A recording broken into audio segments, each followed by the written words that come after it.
నమస్తే, VS news లింగం గౌడ్. ఈ రోజులలో డబ్బు బాగా ఉంటే దాచిపెట్టుకోవాలి తప్ప అప్పులు వేయకూడదు.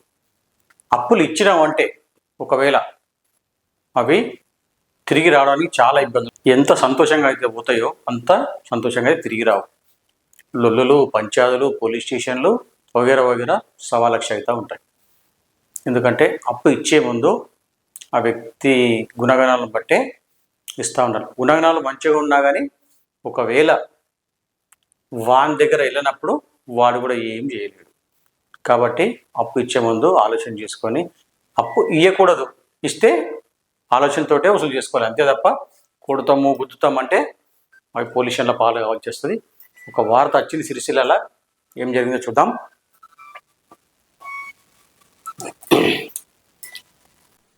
అప్పు తీరుస్తావా సస్తావా, కాంగ్రెస్ నేత బెదిరింపులు. గోదాములో చెట్టు కట్టేసి దాడి, కాపాడాలని బాధితుడు వేడుకలు. సిరిసిల్ల టౌన్ జూన్ 11 అప్పు తీసుకున్న డబ్బు తిరిగి చెల్లించాలని సిరిసిల్లకు చెందిన ఓ వ్యక్తి బంధించి విచక్షణారహితంగా దాడి చేసిన ఘటన ఆలస్యంగా వెలుగులోకి వచ్చింది. రాజన్న సిరిసిల్ల జిల్లా కేంద్రంలోని ప్రెస్ క్లబ్ లో మంగళవారం ఏర్పాటు చేసిన సమావేశంలో బాధితుడు గుండెలి రాజ్కుమార్ తన గోడను మీడియా ముందు వెళ్ళబోసుకున్నాడు. కొద్ది నెలల క్రితం అవసరం నిమిత్తం పట్టణానికి చెందిన నరేష్ వద్ద 8 లక్షల రూపాయల అప్పుగా తీసుకున్నట్టు రాజ్కుమార్ తెలిపారు. తిరిగి చెల్లించడం ఆలస్యం కావడంతో నరేష్ పట్టణానికి చెందిన కాంగ్రెస్ నేతలతో కలిసి సోమవారం తన ఇంటికి వచ్చాడని తెలిపాడు. అప్పు విషయం మాట్లాడుకుందామని బండిపై కాంగ్రెస్ నేతకు చెందిన గోదాం వద్దకు తనను చెట్టుకు తీసుకెళ్లినట్టు చెప్పాడు. అక్కడికి చేరుకోగానే 8 మంది తనను చెట్టు కట్టేసి ఇష్టారాజ్యంగా దాడి చేశారని ఆరోపించాడు. వెంటనే అప్పు చెల్లించాలని, లేకుంటే ఇక్కడే చంపేస్తామని బెదిరించారని వాపోయాడు. దాడి ఘటన గురించి ఎవరికైనా చెబితే ప్రాణాలతో ఉండవు అంటూ బెదిరించారని చెప్పాడు.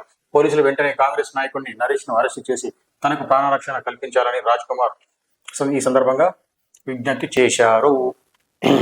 8 లక్షలు తీసుకుంటూ వాడుకున్నాడు, వెళ్ళలేవు, ఓకే, అదొక లెక్క పక్క పెడితే ఈయనను తీసుకుపోయి కొట్టడం అయితే అది కూడా సరైన పద్ధతి అయితే కాదు. డబ్బు అనేది ఎంత మంచిదో అంత చెడ్డది కూడా. తీసుకుపోయి కొడితే పైసలు వస్తాయా? రావు.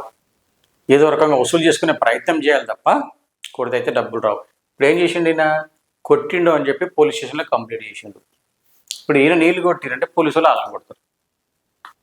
కోర్టులు, కేసులు ఇవన్నీ తలకాయలు నొప్పి.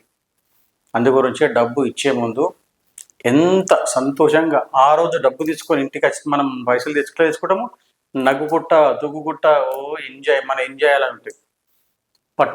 ఎంత హ్యాపీగా నాకు పట్టలేనంత సంతోషంగా ఉంటాం. అదే ఇచ్చేటప్పుడు చూడు ఎట్లా ఉంటుందో, అమ్కాయ్ తుమ్కాయ్ అమ్కాయ్, ఆగుతలేవా అని ఒక రకము, ఆగుమని ఒక రకము, ఇగో నువ్వే ఇచ్చినవని ఒక రకము, ఎన్నో కథలు ఇక చెప్పరాని మాటలు ఉంటాయి. కాబట్టి ప్రజలారా డబ్బు ఇచ్చే ముందు ఎంతైనా జాగ్రత్త పడాలి. లేదంటే ఇవ్వకుండా దాచిపెట్టుకోవాలి తప్ప ఇచ్చి ఇట్లాంటి ఇబ్బందులు అయితే తెచ్చుకోవద్దు. నమస్తే.